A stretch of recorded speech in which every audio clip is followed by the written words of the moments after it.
Okay, guys, so the new trailer for Zack Snyder's Justice League just dropped this morning, and it looks pretty great. It looks really, really interesting. This is Redeye Reviews, and let's take a deep look at this thing.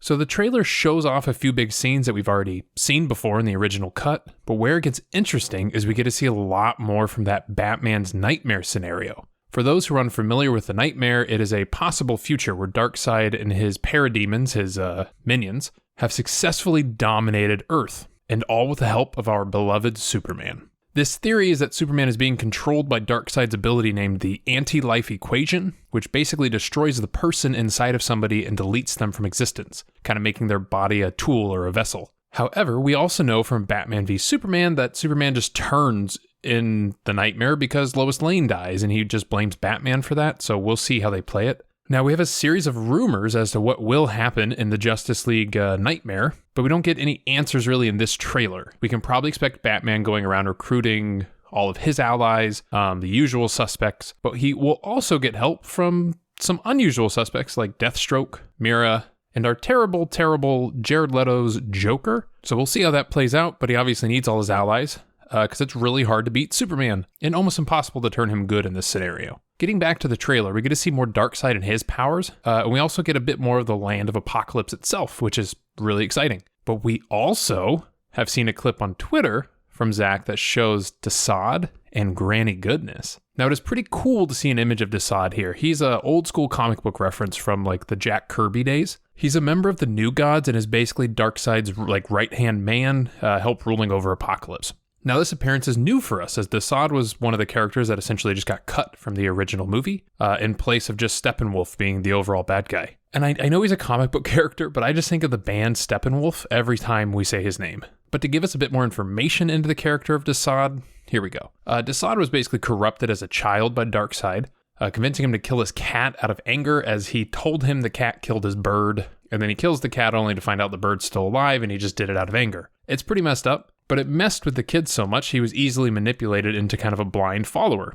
Now, because of this and the fact that he's a new god, he has some crazy powers and abilities. Not only is he a master in weapon combat and torture, which are his main things under the rule of Darkseid, but he also has telepathy and can appear as the image of anybody he wishes using illusion magic. He's sort of like a Mystique, but in the mind and with fewer scales. In the comic, he's used this power to actually take over Apokolips and pretend to be Darkseid himself, which I just love his character because he's such this selfish, kind of loose cannon. And I hope he uses his power of illusion in the movie and messes with the Justice League as much as he can. So while we watch the movie, just remember, any one of them could be DeSaad in disguise. It adds a cool element to it. The next character we get to see is Granny Mother Flippin' Goodness. Now, for those of you who don't know, Granny Goodness is the leader of the female Furies of Apokolips and the main kind of trainer of Darkseid's soldiers. Think of her like Professor Umbridge, but with way bigger plans in mind. Like in the comic, she poses as the goddess Athena and convinces the Amazons to wage war on the United States while simultaneously holding the gods of Olympus as prisoners. So our old lady's got some powers.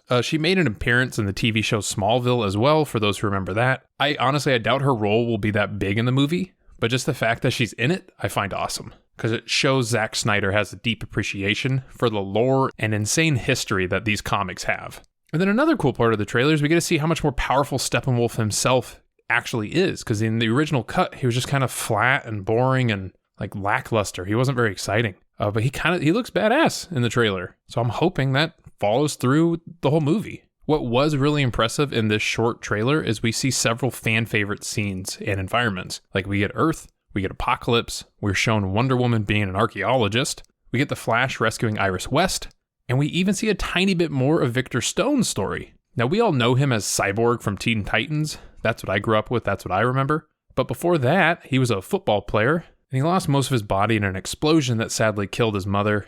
But his character will be super exciting to watch because most of his original work was actually cut by Joss Whedon, who, according to Ray Fisher, who plays Cyborg, was super abusive and just horrible to work with.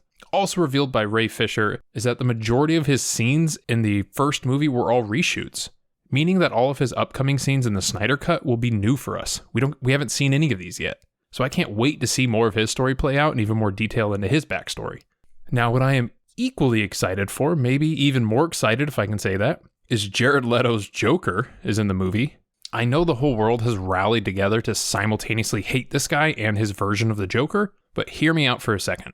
I think the main reason we hated his version of the Joker is because it came in the horrible movie Suicide Squad. So his character and performance will always be tied to that garbage movie until we get to see more of him. So it is difficult to say if he genuinely played a bad version of our favorite villain, or if the movie and all of its reshoots and cuts made it that much worse than it would have been. I agree that Jared Leto's version was mostly flash and no substance, all these tattoos and no backstory, but I enjoy Jared Leto as an actor, and I'm willing to give him another chance with fresh eyes in this movie. So with that in mind, while we watch Justice League, can we just pretend that Suicide Squad doesn't exist for those 4 hours? And the worst thing that can happen is he'll just be equally as bad in this movie, and then we'll know for sure that his Joker is bad. But until that moment, let's give him a chance. All in all, I can't wait for this movie and the insane cult following it has built. I know it's going to be good.